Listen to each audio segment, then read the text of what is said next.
Fruiting body होगा। कौन सा बॉडी होगा? Fruiting body.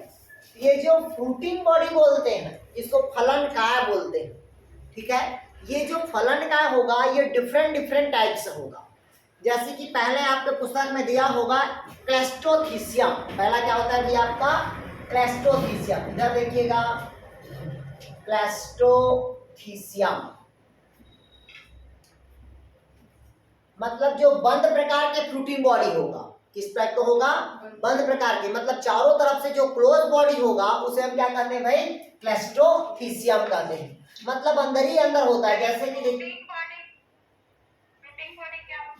फ्रूटिंग बॉडी मतलब होता है फलनकाय, मतलब उसी को कहते हैं सेक लाइक स्ट्रक्चर।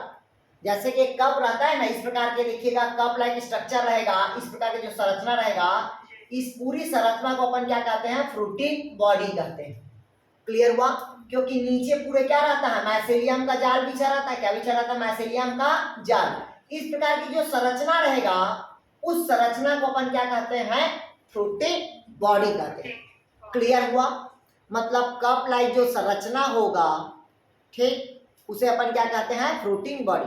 तो अब यहाँ पर जो फ्रूटिंग बॉडी होगा वो अलग अलग शेप में है, जिसका पहला शेप क्या है आपका? क्लेस्टोथीसियम। क्लेस्टोथीसियम मतलब कहता है कि चारों तरफ से जो पैक रहेगा इसमें कोई भी पोर छिद्र नहीं रहेगा। जब पोर छिद्र नहीं रहेगा तब उसे हम क्या कहते हैं? क्लेस्टोथीसियम कहते हैं। जैसे देखिएगा ये चारों तरफ से पैक है, चारों तरफ से क्या है आपका? पैक है। इसमें कोई ऐसा छिद्र है क्या? नहीं है। इसमें कोई छिद्र है क्या? नहीं है। लेकिन इसके अंदर ही अंदर किसका निर्माण हो रहा है? एस्कस का निर्माण हो रहा है। किसका निर्माण? एस्कस का। ये जो अंदर दिख रहा है ये कहलाता है एस्कस। क्या कहलाएगा? एस्कस। और एस्कस के जो अंदर में बनता है वो कहलाता है आपका एस्कोस्पोर कहलाएगा। ये क्या कहलाएगा? एस्कोस्पोर कहलाएगा। क्लियर हुआ यहाँ तक के? मतलब ये क्या हुआ? उसका बाहर का वाल हुआ। बाहर के हाल को अपन क्या कह देते हैं? ये सब जो बाहर ऐसे दिख रहा है, ठीक है, ये सब क्या कहलाएगा? उसका माइसेलियम कहलाएगा। ये सब क्या है? माइसेलियम है। क्योंकि मैं पहले बता दिया था कि जो भी एस्कोमाइकोटिना का जो स्पीसीज होगा वो जनरली क्या होता है? सेप्टेड होता है। सेप्टेड मतलब होता है इसमें कई खंड में बटा होता है, और जब कई खंड में बटा रहेगा तब उसे हम क्या कहते हैं? सेप्टेड कहते हैं। क्लियर हुआ तक? तो ये पूरे क्या कहना है? इसका माइसेलियम चारों तरफ से क्या होता है? एक बंद होता है। इसके अंदर में क्या रहेगा? एस्कस, और एस्कस के अंदर क्या बनता है? एस्कोस्पोर बनता है। क्लियर हुआ यहाँ तक के? फिर इसी में देखिएगा इसमें क्या निकलता है आपका? अपेंडिक्स से निकलता है। ऐसे जो उंगली के समान ऐसे क्या निकलता है? प्रवर्ध निकलता है। उंगली के समान क्या निकलेगा? प्रवर्ध, जिसको कहते हैं अपन अपेंडिक्स बोल देते हैं। क्या बोल देते हैं? अपेंडिक्स।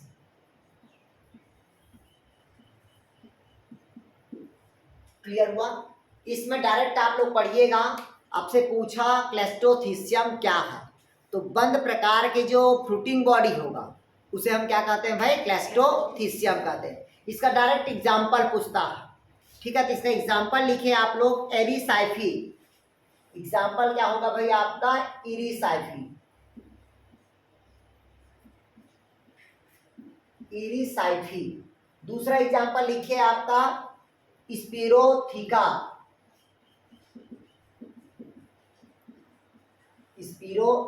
स्पिरोथीका, इसका एग्जाम्पल को लिखिएगा स्पिरोथीका। दो याद रखना इसमें, पहला क्या बताया? इरिसाइफी, और दूसरा क्या रखना आप लोग? स्पिरोथीका। ये दो ऐसा फंजाई है जो एस्कोमाइकोटिना का है, जिसका बॉडी क्या होता है अभी आपका? फ्रूटिंग बॉडी है। और फ्रूटिंग बॉडी किस टाइप का होता है? तो क्लेस्टोथीसियम प्रकार का होता है। क्लियर हुआ? इसके चार जो टाइप है फ्रूटिंग बॉडी के, उन चारों में से क्वेश्चन आता ही है। तो पहला कौन सा बताया मैं आप लोग को? क्लेस्टोथीसियम, जो बंद प्रकार के होगा, और बंद प्रकार के होने के बावजूद भी उसके अंदर पे क्या होगा? एस्कस का निर्माण होगा, और एस्कस के अंदर पे किसका निर्माण होगा? तो एस्कोस्पोर का फॉर्मेशन होगा। क्लियर हुआ? अगर मान ले आपसे गलती से कोई पूछा कि एस्कस का निर्माण किससे होता है, तो लिखिएगा एस्कस का निर्माण, लिखिएगा एस्कस का निर्माण क्रोजियर से होता है। क्रोजियर लिखिएगा, एस्कस का फॉर्मेशन क्रोजियर से होता है। इधर देखिए, ध्यान से सुनिएगा। आपसे पूछा एस्कस का निर्माण किससे होता है, किससे होगा, आपका क्रोजियर से होगा। इसको लिख लीजिएगा, एस्कस का निर्माण क्रोजियर से होता है। स्पीकर बंद करो सुमित्रा, सुमित्रा स्पीकर बंद करो। अगर आपसे पूछा एस्कस के निर्माण किससे होता है तो क्रोजियर से। क्लियर हुआ। अब क्रोजियर क्या है तो सुन लीजिएगा, देख लीजिएगा, कंफ्यूज नहीं होना। सबसे पहले देखिएगा, ये आपको एस्कोमाइसिटीज का कोई भी स्पीसीज है जो क्या होता है, ब्रांच होता है। क्लियर है। और सेप्टेड होता है। कैसा होता है, सेप्टेड। हर एक सेप्टेड में क्या रहता है, आपका केंद्रक रहेगा। हर एक सेप्टेड में क्या रहेगा, केंद्रक रहेगा। क्लियर हुआ। तो केंद्रक ये तो हर एक सेप्टेड होता है। कुछ की चीज किसी स्पीसीज में क्या होता है, ये नॉन सेप्टेड होता है। और नॉन सेप्टेड होने के बाद इसमें जो केंद्रक होता है वो मल्टी न्यूक्लिएट होता है। क्लियर हुआ। तो जैसी ये जो केंद्रक होता है इसमें हुक के समान संरचना बनाता है ये थाइलस। और जैसी हुक के समान संरचना बनाता है, इसका केंद्रक और ये केंद्रक जब दोनों आपस में फ्यूज हो जाता है, दोनों का केंद्रक आपस में क्या होगा, फ्यूज होगा। और फ्यूज होने के बाद क्या बनेगा, जाइगोट बनेगा। और यही जाइगोट आगे करके किसका निर्माण करता है, क्रोजियर का। जो हुक बनाया ना, हुक नुमा संरचना को अपन क्या कहेंगे, क्रोजियर। और यही क्रोजियर किसका निर्माण करेगा, एस्कस का निर्माण करेगा। तब कहीं जाके एस्कस के अंदर एस्कोस्पोर का क्या होगा, निर्माण। क्लियर हुआ। जैसे कि देखिएगा, ये संरचना क्या हुआ आपका, एस्कस हुआ। क्लियर हुआ। इसके अंदर पे जो स्पोर बन रहा है वो क्या कहलाएगा, आपका एस्कोस्पोर होगा। क्लियर हुआ यहां तक के, कोई डाउट कहीं पास। अगर पूछा एस्कस का निर्माण किससे होगा तो क्रोजियर से। और क्रोजियर क्या है तो हुक नुमा एक संरचना बनाएगा जिसमें दो केंद्रक आपस में क्या होगा, फ्यूज होगा। तब एस्कस का क्या होगा, निर्माण होगा। क्लियर हुआ यहां तक क्या। नेक्स्ट लिखिए अब अपना पेरिथीसियम।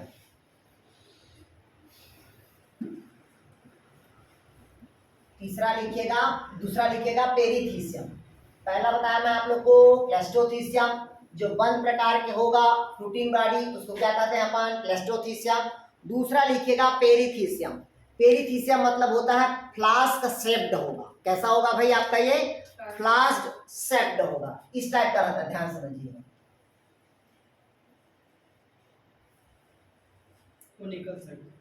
कोनिकल शेप्ड या उसी को बोलते हैं फ्लास्क शेप्ड रहेगा।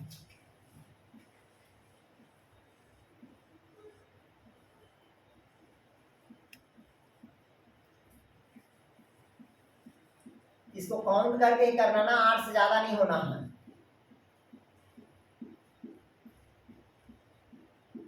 कल से आप लोग के लिए दूसरा दूसरा पेन लेके आऊंगा, कलर वाला।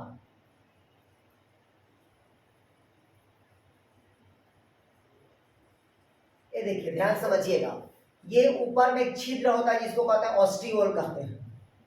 क्या कहेंगे, ऑस्टियोल। ये कहलाएगा आपका एस्कस, ये कहलाएगा आपका एस्कोस्पोर, ये कहलाएगा आपका माइसेलियम। क्लियर हुआ। और ये जो नीचे रहता है ये कहलाता है आपका पूरे क्या कहलाएगा, माइसेलियम के राइजोइड्स टाइप का रहेगा। इसको कहते हैं अपन क्या कहेंगे भाई, पेरिथीसियम कहेंगे। ऑस्टियोल खुला रहता है क्या ऊपर का? हाँ, ऑस्टियोल खुला रहता है, ऊपर हल्का सा छिद्र होता है। चल समझा दे रहा हूं मैं आप लोग को, ध्यान से समझिएगा। इधर देखिएगा, पहला मैं क्या बताया, क्लेस्टोथीसियम। क्लेस्टोथीसियम चारों तरफ से क्या रहता है, बंद रहता है। इसका एग्जांपल क्या बताया मैं आप लोग को, इरिसाइटी बताया। और दूसरा क्या बताया आपको मैं, स्टोथीका बताया। क्लियर हुआ, आगे समझ। दूसरा क्या होता है आपका पेरिथीसियम। पेरिथीसियम मतलब क्या होता है, ये किसके समान दिखाई देता है, ये तो फ्लास्क के समान संरचना होगा। किसके समान होता है, फ्लास्क से।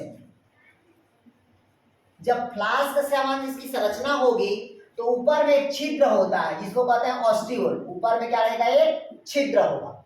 उस छिद्र को अपन क्या कहते हैं, ऑस्टियोल कहते हैं। इसके अंदर पे किसका निर्माण होगा, एस्कस का।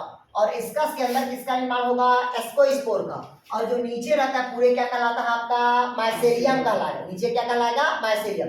अब देखिएगा यहाँ पर दो प्रकार की संरचना दिख रहा है। एक इस प्रकार की जो दिख रहा है वो क्या कहलाएगा, एस्कस। और जो इस प्रकार कैसे देखिएगा, धागा में जो संरचना दिख रहा है, ये जो धागा नुमा संरचना होता है, ये हमेशा क्या होता है, स्टेराइल होता है। क्या होगा, स्टेराइल। और इसी स्टेराइल को हम क्या कहते हैं, पैराफाइसिस कहेंगे। पैराफाइसिस। क्या कहेंगे इसको? पैराफाइसिस। इसको लिख लीजिएगा, ये काम का चीज है, मैं पहले बता रहा हूं। इधर देखिएगा, पेरिथीसियम कैसा होगा? फ्लास्क शेप होगा, उसके ऊपर में क्या होगा? हल्का से छिद्र होगा, जहां से इसका क्या निकलता है? बाहर निकलेगा। नीचे अपन क्या कहेंगे इसको? माइसेलियम। इसमें दो प्रकार के अपने को दिखाई दे रहा है, एक स्टाइल दिखाई देगा और दूसरा क्या होगा? फर्टाइल। तो जो फर्टाइल होगा वो एस्कोस्पोर है, जो फर्टाइल हो क्या होगा? वो एस्कोस्पोर। और जो एस्कोस्पोर का निर्माण नहीं कर पाएगा वो क्या कहलाएगा? स्टाइल, जिसे हम क्या कहते हैं? पैराफाइसिस कहते हैं। इसका एग्जाम्पल लिखिएगा, न्यूरोस्पोरा।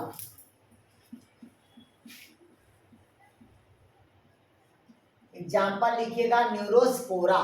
और सबसे अधिक मात्रा में जो रिसर्च हुआ है वो न्यूरोस्पोरा स्पीसीज में ही हुआ है। सबसे अधिक मात्रा में जो रिसर्च हुआ है फंगस में, तो वो कौन सा स्पीसीज आपका? न्यूरोस्पोरा होगा। क्लियर हुआ? इसके अंतर्गत और एग्जाम्पल लिखिएगा, ठीक है? न्यूरोस्पोरा बता दिया, और लिखिएगा आप लोग पोरिडियम, सॉरी पोरिडियम नहीं, लैबा उल्बेलिया, लैबा उल्बेलिया, लैबा उल्बेलिया। और दूसरा क्या होगा आपका? न्यूरोस्पोरा। सबसे अधिक मात्रा में रिसर्च इसी में होगा, मैं पहले बता रहा हूं, कंफ्यूज नहीं होना है। क्लियर हुआ? सबसे अधिक मात्रा में रिसर्च किसमें हुआ है? तो न्यूरोस्पोरा पे। और इसका रिसर्च करने वाला कौन होता है? न्यूरोस्पोरा कांसा स्पीसीज है, ठीक है? न्यूरोस्पोरा क्या है? कांसा, ये प्रजाति है उसकी। क्लियर हुआ यार? अगर आपसे पूछा ऐसा कौन सा फंजाई है जो अनुसंधान के क्षेत्र में अधिक काम किया है, तो कौन सा स्पीसीज में हुआ आपका? न्यूरोस्पोरा पे। क्लियर हुआ? पहला क्या पढ़ाया मैं आप लोग को? क्लैस्ट्रोथीसियम, जो बंद प्रकार का होगा। दूसरा क्या बताया मैं आप लोग को? पेरिथीसियम। तीसरा लिखे आप लोग एपोथीसियम, तीसरा लिखेगा एपोथीसियम। मिटा दो इसको, चलिए लिखिएगा भाई, फिर अगला लिखेंगे आप लोग एपोथीसियम। सर क्लैस्ट्रोथीसियम में एस्कस 8 नहीं रहता है? 8 रहेगा, लेकिन वो डेवलपमेंट होता है 1 2 3 4 से। उसमें भी जरूरी है? हाँ, उसमें सब में एस्कस में 8 रहेगा, इसको स्कोर। क्लियर हुआ? एस्को माइकोटिना में कितने आएंगे सब में? हाँ जी बोलिए। पेरिथीसियम को एक बार पहले ना वो एकदम ब्लर दिख रहा, समझ में नहीं, अभी क्लियर आ रहा है, थोड़ा सा एक बार बता दो। ध्यान से सुनिएगा, पेरिथीसियम को ये देखिएगा, ये पेरिथीसियम है। इसकी संरचना किसके समान दिखता है? तो फ्लास्क से। किसके समान होगा? फ्लास्क। तो ये जब ऊपर पे एक छिद्र होता है जिसको कहते हैं ऑस्टियोल कहते हैं, और इसके चारों तरफ को जो रहता है एक कप के समान संरचना ना दिखे, वो फ्लास्क के समान दिखता है, कोनिकल फ्लास्क के समान। और नीचे पूरा माइसेलियम का क्या बिछा रहता है? जाल बिछा रहता है। और माइसेलियम मतलब क्या रहेगा आपका? सेप्टेड रहेगा। इसके अंदर दो प्रकार के क्या रहेगा आपका? फ्रूट, मतलब फ्लास्क शेप तो है ही है, लेकिन दो प्रकार के स्पोर दिखाई दे रहा है। तो एक जो डेवलप्ड कर लिया है वो कहलाएगा आपका एस्कस, और जो डेवलप्ड नहीं कर पाएगा वो कहलाएगा आपका पैराफाइसिस कहलाएगा। क्या कहलाएगा? पैराफाइसिस। मतलब जो पैराफाइसिस होगा वो क्या होगा? स्टेराइल होगा, और जो एस्कस होगा वो क्या होगा आपका? फर्टाइल। तो एस्कस के अंदर पे देखिए जो गोला गोलाकार दिख रहा 8 ठो, वो कहलाता है एस्कोस्पोर होता है। क्या होगा? एस्कोस्पोर। मतलब एस्कस के अंदर ही क्या बनेगा? एस्कोस्पोर बनेगा, और यही एस्कोस्पोर फर्टाइल में क्या करेगा? भाग लेगा। क्लियर हुआ यहां तक के? तो डाउट कहीं पास? अब तो आपसे क्वेश्चन पूछा कि बंद प्रकार के मतलब फ्रूटिंग बॉडी किसमें पाया जाता है? तो इरिसाकी में, जिसको कहते हैं क्लैस्ट्रोथीसियम। दूसरा पूछा आपसे पेरिथीसियम। पेरिथीसियम मतलब जिसमें हल्का से क्या रहेगा आपका? छिद्र रहेगा, वो क्या कहलाएगा आपका? पेरिथीसियम। क्लियर हुआ? एग्जाम्पल क्या बताया मैं आप लोग को? न्यूरोस्पोरा। नेक्स्ट लिखिए, तीसरा लिखिएगा एपोथीसियम। लिखिएगा, अगला लिखिएगा एपोथीसियम, या उसी को क्या बोल देते हैं भैया अपन? एपोथीसियम।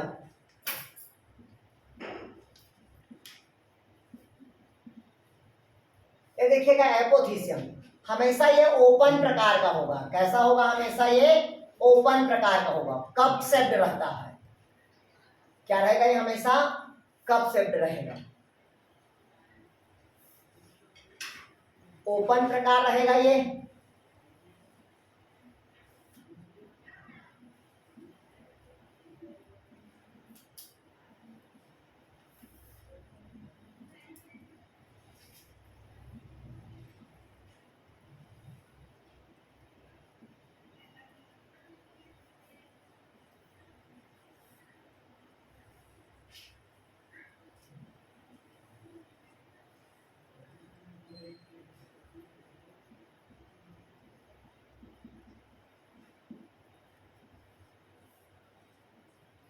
चलिए इसमें लिखिएगा इसका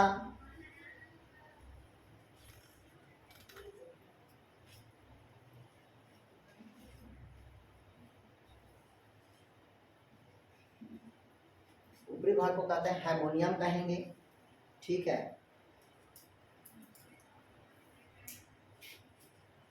शुरू पैरेंकाइमस,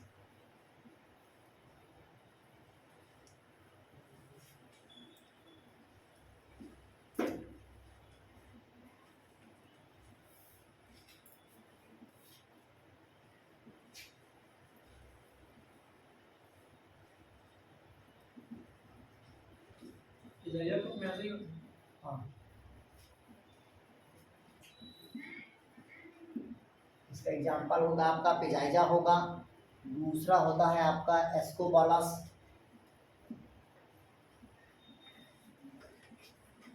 चलिए बना लीजिए फिर समझा देता हूँ यार मैं।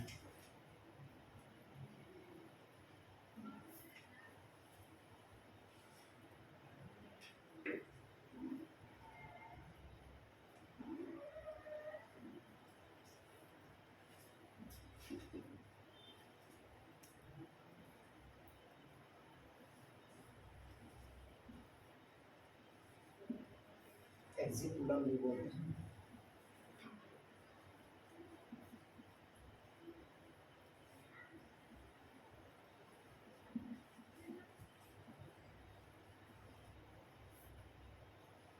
चलिए समझा दूं अब मैं इसको यार, ध्यान से समझिएगा। इधर देखिएगा एपोथीसिया, एपोथीसिया मतलब इसकी जो संरचना होगा वो कैसा होगा, कप शेप्ड होगा। जैसे हम चाय पीते हैं ना, तो उसी प्रकार की जो संरचना रहेगा वो क्या कहलाएगा आपका, कप शेप्ड होगा। क्या होगा भाई आपका, कप शेप्ड। और ये कौन कप शेप्ड मतलब क्या कहलाएगा आपका, एपोथीसियम होगा। ये देखिएगा इसकी जो संरचना होता है इसमें 3 प्रकार की कोशिकाएं होगी। कितने प्रकार का सेल होगा, 3। पहला जो ये पूरे वाले भाग होता है, ऊपरी वाली भाग को अपन कहते हैं हार्मोनियम कहेंगे। क्या कहेंगे उसको, हार्मोनियम। जो भी मध्य वाली जो कोशिकाएं होती है उसको कहते हैं पिस्यूडो पैरेंकाइमेटस कहेंगे। क्या कहेंगे, पिस्यूडो पैरेंकाइमेटस कहते हैं। और जो निचली सतह पे जो सेल्स होता है आधारी सतह पर, उसको कहते हैं अपन एक्जिपोलम कहते हैं। क्या कहते हैं इसको, एक्जिपोलम कहेंगे। क्लियर हुआ। मतलब एपोथीसियम में कितने प्रकार की कोशिकाएं देखने को मिल रहा है आपने को, 3 टाइप का। ऊपर को अपन क्या कहते हैं, हार्मोनियम। बीच वाले को क्या कहेंगे अपन, पिस्यूडो पैरेंकाइमेटस। और तीसरा क्या होगा आपका, एक्जिपोलम। जो क्वेश्चन बनता है सिर्फ एग्जांपल पूछता, बाकी कुछ नहीं पूछता इससे। अब देखिएगा जो हार्मोनियम होगा इसमें 2 प्रकार के दिख रहा है। एक देखिएगा ऐसे रेशे के समान जो बाहर की तरफ जा रहा है, वो क्या कहलाएगा आपका, पैराफाइसिस। और ये मैं बार बार बता दिया हूँ, पैराफाइसिस मतलब क्या होता है आपका, स्ट्राइल होगा, जो फर्टिलाइजेशन में भाग नहीं लेगा। दूसरा कहता है ये आपको जो दिख रहा है ऐसे संरचना, वो कहलाता है आपका एस्कस कहलाएगा।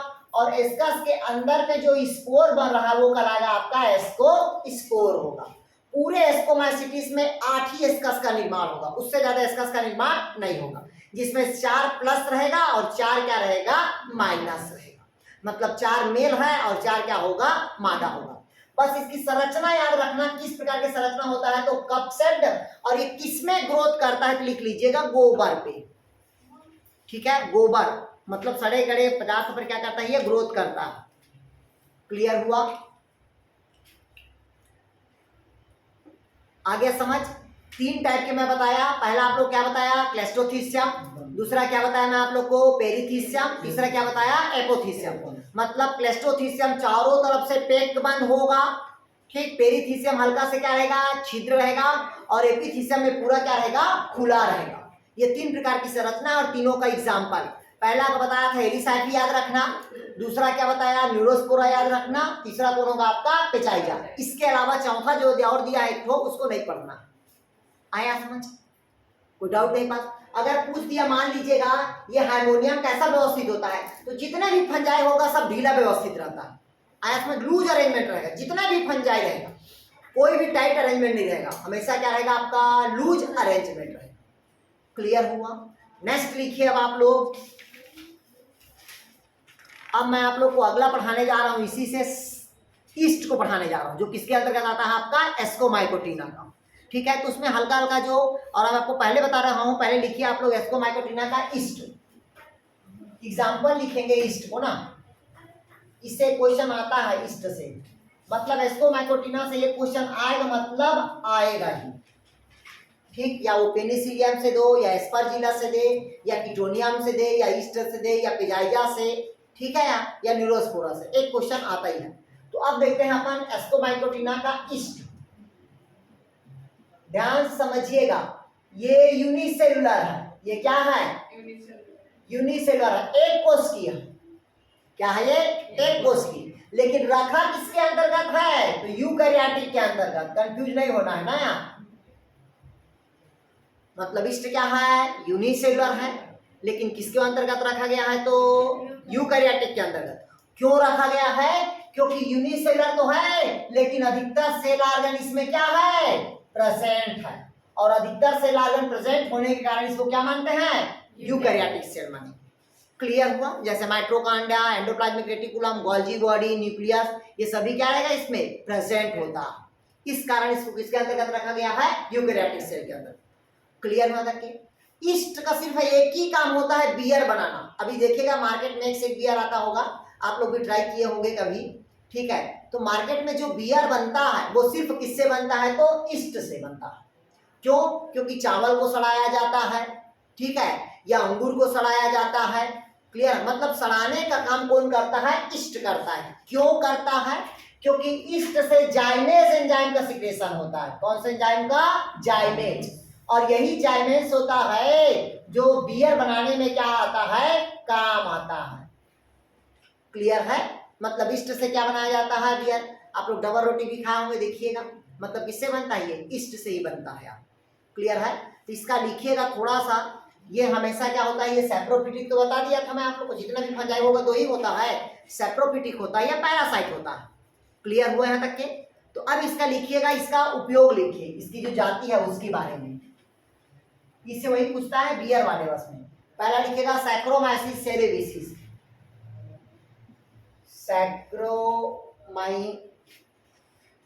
सैक्रोमाइसिस सेरोवेसिस, सेरे क्या बोलते हैं भाई, सेरेवेसिस,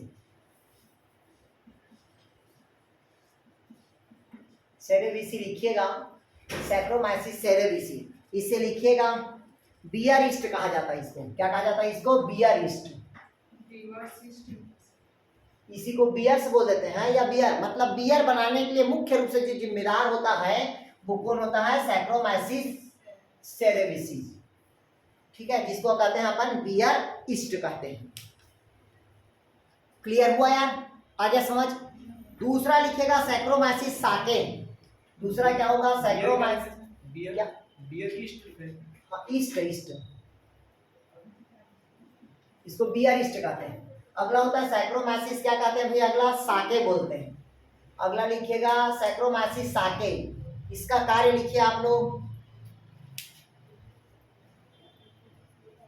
ये चावल के स्टार्च को सैक्रोमाइसिस करता है। किसको कहता है, राइस के।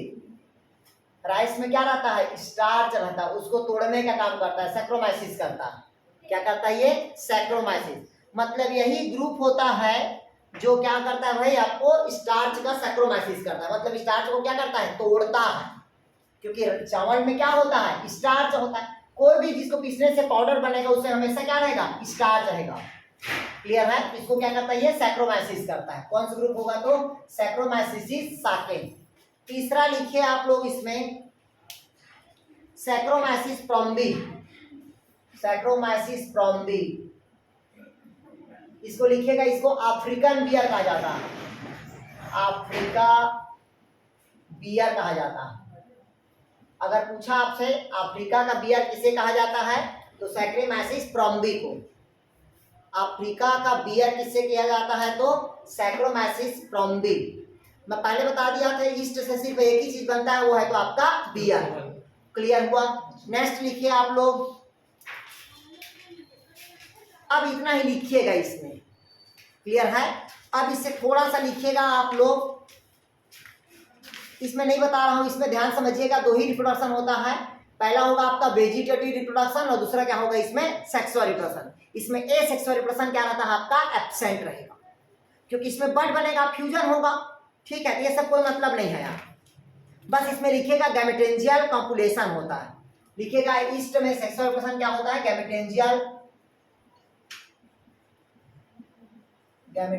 कॉपुलेशन होता है। कांटेक्ट नहीं होता, कैपुलेशन। हाँ, गैमेटेंजियल कॉपुलेशन, कॉन्टेक्ट नहीं होता, इसमें कैपुलेशन होता है। बताऊं क्या कैपुलेशन कैसा होता है? बाकी के ईस्ट का कुछ नाम नहीं है, तो दही का, ब्रेड का, सब का इसका नहीं रहता किसमें? इसमें। जैसे बियर ईस्ट का नेम है, हाँ, तो दही में नहीं रहता ना, दही में ईस्ट कहाँ रहेगा, दही पे बैक्टीरिया बैक्टीरिया रहता है, बैक्टीरिया। ये कवक है। जी जी। क्लियर है? और ब्रेड का ऐसा कुछ अलग नाम नहीं है। नहीं, ब्रेड में क्या है, ईस्ट ही ब्रेड ही का काम इतने करता का है। ही पूछा जाता है, क्या बोले? मतलब हाँ, इतना ही अधिकतर पूछा जाता है। ईस्ट में अधिकतर अगर पूछेगा दो ही चीज बनता है, डबल रोटी, मतलब ब्रेड का निर्माण के लिए कौन सा जिम्मेदार होता है, बैक्टीरिया की वायरस, तो कौन रहेगा आपका, फंजाई। कौन सा फंजाई है, तो ईस्ट। अगर आपसे दूध में से दही बनता है तब उसमें मतलब कौन होगा आपको, लैक्टोबैसिलस होगा। पनीर बनाने वाला तो बैसिलस ग्रुप का होगा। जितना भी दूध से जो भी आइटम बनेगा उसमें हमेशा बैसिलस ग्रुप का था, आया समझ। और जितना भी दारू बनाने वाला सिस्टम रहेगा वो समझ आना ईस्ट है। क्यों? क्योंकि इसी में क्या पाया जाता है, जाइमेस एंजाइम पाया जाता है। क्लियर है? और जितना भी दारू बनता है सब में क्या रहता है, स्टार्च या ग्लूकोज ही रहता है। या शराब में देख लो, ठीक, या अंगूर का देख लो, क्लियर है, या वाइन का देख लो, आया समझ। सब में क्या रहेगा आपका, ईस्ट का ही उपयोग होता है। आया समझ यहाँ तक के? मतलब आपसे पूछा ईस्ट में कौन सा रिप्रोडक्शन होगा, तो कौन सा होगा आपका, गैमेटेंजियल कॉपुलेशन। गैमेटेंजियल कॉपुलेशन मतलब दोनों का गैमीट का आपस में क्या होगा, कॉपुलेशन होता है। मतलब दोनों का प्रोटोप्लाज्म आपस में क्या होगा, फ्यूज होता है। इस कारण से कहते हैं कॉपुलेशन। और गैमीट कांटेक्ट होना मतलब दोनों का गैमीट का कांटेक्ट हो रहा है, और इसमें दोनों का क्या हो रहा है, कॉपुलेशन हो रहा है। चलिए अगला लिखिएगा। हाँ, इसका लिखिएगा लाइफ साइकिल हैप्लॉन्टिक, डिप्लॉन्टिक और हैप्लोडिप्लॉन्टिक प्रकार का होगा। जनरेशन आता है क्या? हिंदी बताइए। किसको? किसी आप बोले उसको क्या बोले? पीढ़ी एकांतरण। पीढ़ी एकांतरण लिखिएगा। इसमें अल्टरनेशन ऑफ जनरेशन पाया जाता है, मतलब पीढ़ी एकांतरण। और पीढ़ी एकांतरण इसमें 3 प्रकार का होगा। पहला हैप्लॉन्टिक प्रकार का होगा, दूसरा डिप्लॉन्टिक प्रकार का होगा, तीसरा होता है हैप्लोडिप्लॉन्टिक।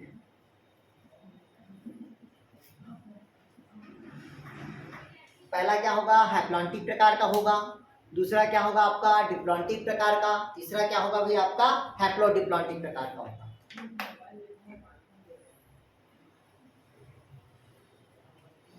हो गया? अगर आपसे पूछा ईस्ट में कितने प्रकार के पीढ़ी एकांतरण पाया जाता है, तो 3 प्रकार के।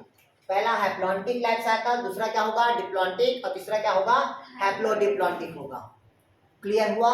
जैसे आप सिर्फ याद रखना, उसमें वो मधुमक्खी बस में एनिमल में अगर पूछेगा 2 ही प्रकार का होता है लाइफ साइकिल।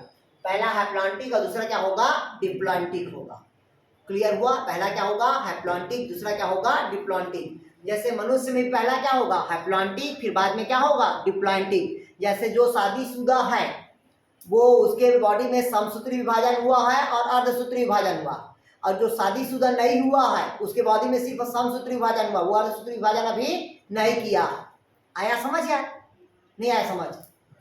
भाई जब तक आप मतलब पापा नहीं बनेंगे, दोनों के गैमीट आपस में अलग नहीं हुआ है, ठीक है, तब तक आपके शरीर में अर्धसूत्री विभाजन नहीं हुआ है। क्योंकि अर्धसूत्री विभाजन कौन सेल में होता है, जनरेटिव सेल में, और जनन सेल कौन होता है, स्पर्म होगा, दूसरा क्या होगा, ओवम। आया समझ? या मतलब आपके बॉडी में कौन सा डिवीजन हो रहा है, अभी माइटोसिस हुआ है, बाद में क्या होगा आपका, मियोसिस होगा। मैं पहले बता दिया, जो शादीशुदा है उसके में क्या हुआ है, दोनों हो गया है, जो शादीशुदा नहीं है उसके में दोनों नहीं हुआ। आया समझ? नहीं आया समझ? क्लियर हुआ? चलिए अगला लिखिएगा।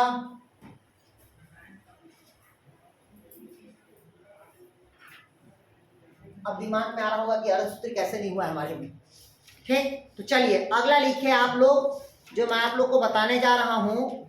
मेन अपन पढ़ाते हैं, आप हेडिंग डालिएगा एस्परजिलस नाइजर। एस्परजिलस ये भी कौन सा ग्रुप का है, एस्कोमाइकोटिना का। प्याज में जो बीमारी होता है ये होता है। हाँ, लिखिएगा एस्परजिलस।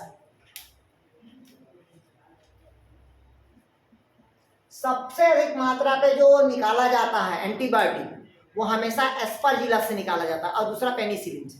जी क्लियर हुआ? तो लिखिएगा एस्परजिलस का यार आप लोग। जी।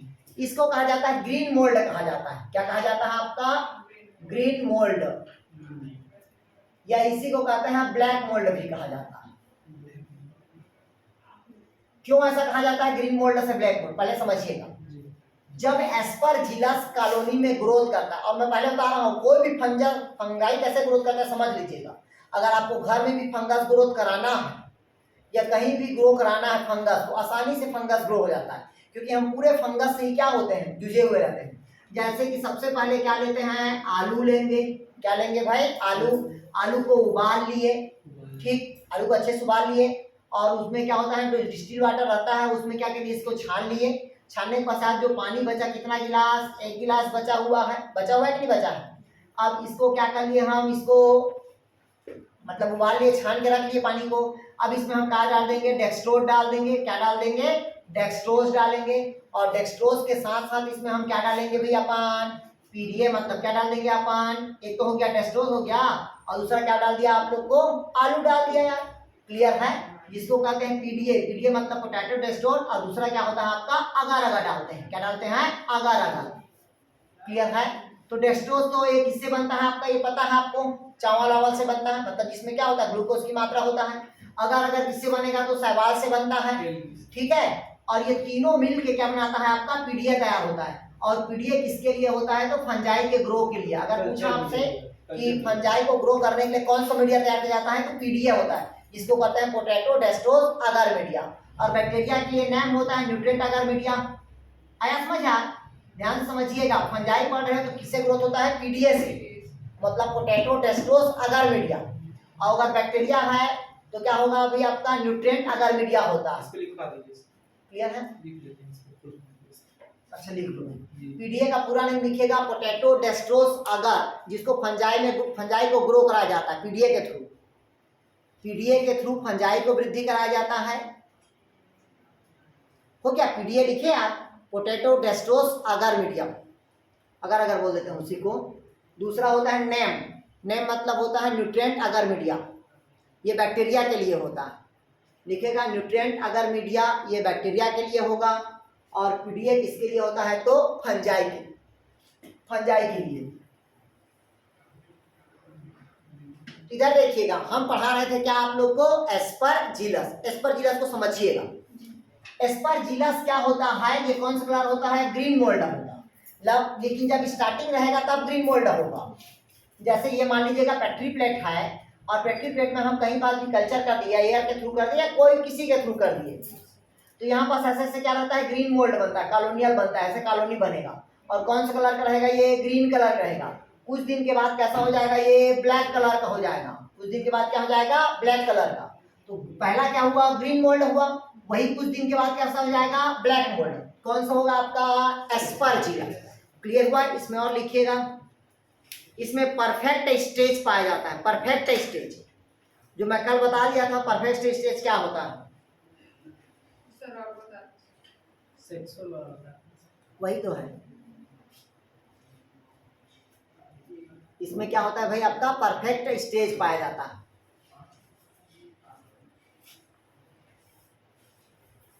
ध्यान समझिएगा, ये परजीवी है। ये कैसा होता है, परजीवी। ये सेप्रोफिटिक नहीं है, ये क्या होगा, परजीवी। लिखिएगा पैरासाइट फंजाई है, लिखिएगा एस्परजिलस पैरासाइट फंजाई है।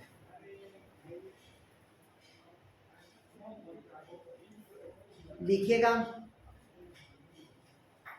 इससे बहुत सारे बीमारी होती है, बहुत सारे। इससे क्या होता है भाई, आपका बीमारी होता है। किससे बीमारी होता है, तो आपका एस्परजिलस से।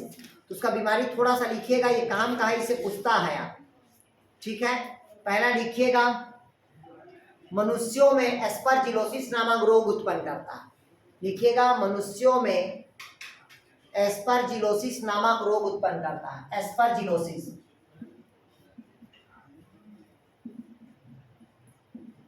एस्परजिलोसिस नामक रोग उत्पन्न करता है। और कौन करता है, तो लिखिएगा एस्परजिलस फ्यूमिगेटस।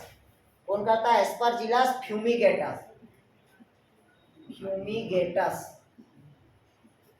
इसको लिख लीजिएगा। मनुष्य में क्या पैदा करता है, तो एस्परजिलोसिस। अगर पूछा मनुष्य में कौन सा बीमारी होता है, तो कौन सा होगा, एस्परजिलोसिस होगा। ठीक है, किसके कारण होता है, तो एस्परजिलस फ्यूमिगेटस के कारण होगा। क्लियर हुआ यहाँ तक सर के? बीमारी में क्या होता है?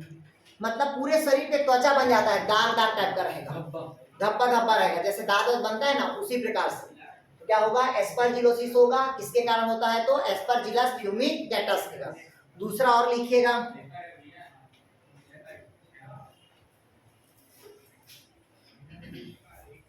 लिखिएगा एस्परजिलस नाइजर। अगला लिखिएगा एस्परजिलस नाइजर, लिखिएगा एस्परजिलस नाइजर। अनार खजूर, लिखिएगा एस्परजिलस नाइजर, अनार खजूर आदि में फ्रूट रॉट डिजीज पैदा करता है। फ्रूट रॉट, रॉट अभी आप लोग को उसमें आया था, फ्रूट रॉट डिजीज करता है।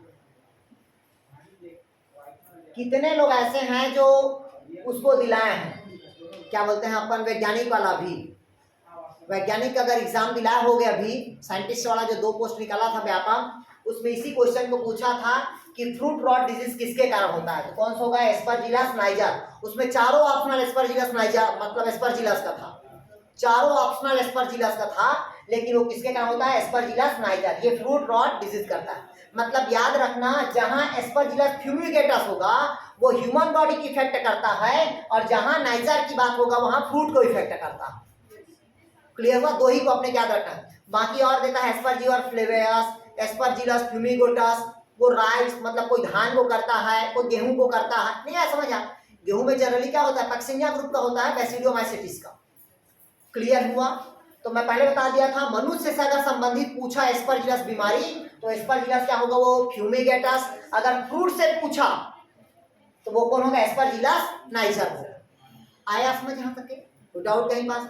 अब नेक्स्ट लिखिएगा इसी में,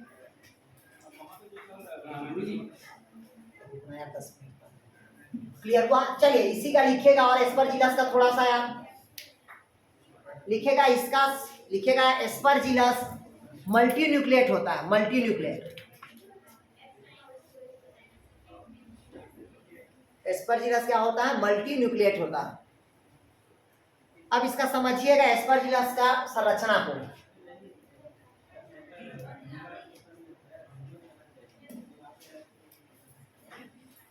ये देखिएगा, ये कहलाता है कोनोडियोफोर। क्या कहलाएगा? कोनोडियोफोर। ये संरचना दे देता है, इसी से क्वेश्चन को पूछता है। मैं जो बता रहा हूं उसको देखिएगा ना,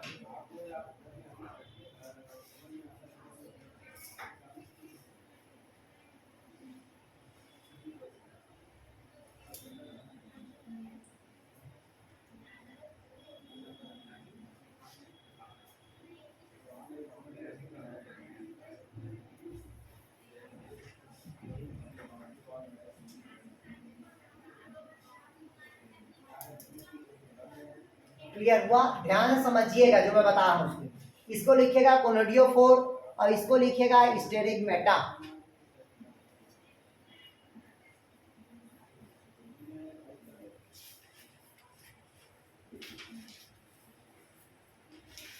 चलिए इसका डायग्राम बना लीजिएगा, फिर मैं बताता हूं यार। इसी से क्वेश्चन पूछता है, क्वेश्चन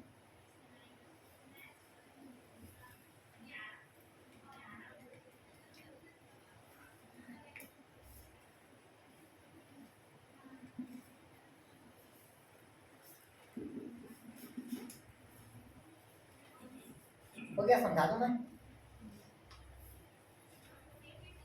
समझा दो यार।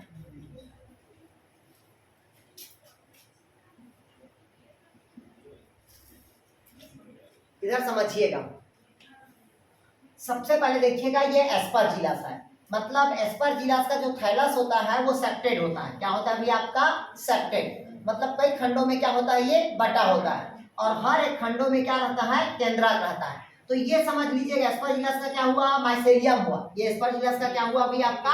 माइसेलियम। अब इसी माइसेलियम में से कोई एक कोनोडियोस्पोर का निर्माण करता है। क्या करता है अभी आपका? कोनोडियोस्पोर। तो ये कहलाता है कोनोडियोफोर कहलाएगा। ये पूरी संरचना क्या होगा? कोनोडियोफोर का होगा। इसी कोनोडियोफोर के ऊपर उंगली के समान प्रवर्ध निकलता है। ये उंगली के समान क्या निकला? प्रवर्ध। मतलब ये जो जितना भी दिख रहा है ना, ये उंगली के समान क्या निकलता है? प्रवर्ध। इस उंगली के समान प्रवर्ध को कहते हैं अपन क्या कहते हैं, स्टेरिगमेटा। इसी क्वेश्चन को पूछता है कि एस्परजिलस में उंगली के समान जो प्रवर्ध निकलता है उसको क्या कहते हैं, तो क्या कहेंगे उसको, स्टेरिगमेटा। या क्वेश्चन ये भी बनता है कि कोनोडिया एस्परजिलस के किस भाग पे स्थित होता है, तो कोनोडिया एस्परजिलस के किस भाग में स्थित होगा, तो स्टेरिगमेटा पे होगा। ऊपर। क्लियर हुआ, मतलब ये क्या हुआ, स्टेरिगमेटा हुआ।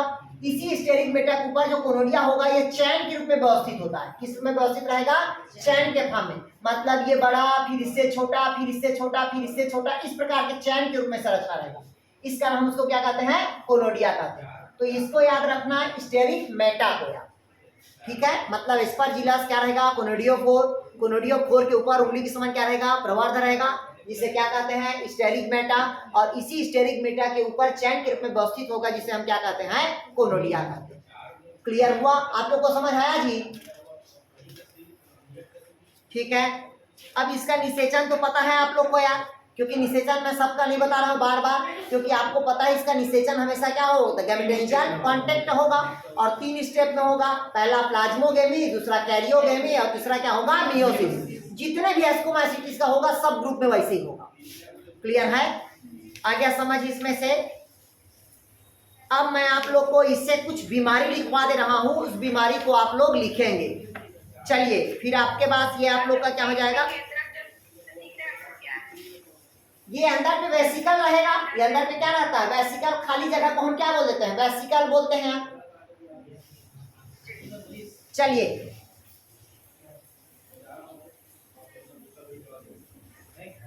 ठीक है, तो आज आप लोग को मैं कल नेक्स्ट में पढ़ाऊंगा, ठीक है। आज आप लोग इतना ही पढ़िएगा, एक सर आ रहे हैं थोड़ा सा, ठीक है। फिर टाइम टेबल आप लोग को सेट कर ले रहे हैं, फिर आपको बता दूंगा, ठीक है। तो आज आप लोग इतना ही पढ़िएगा यार।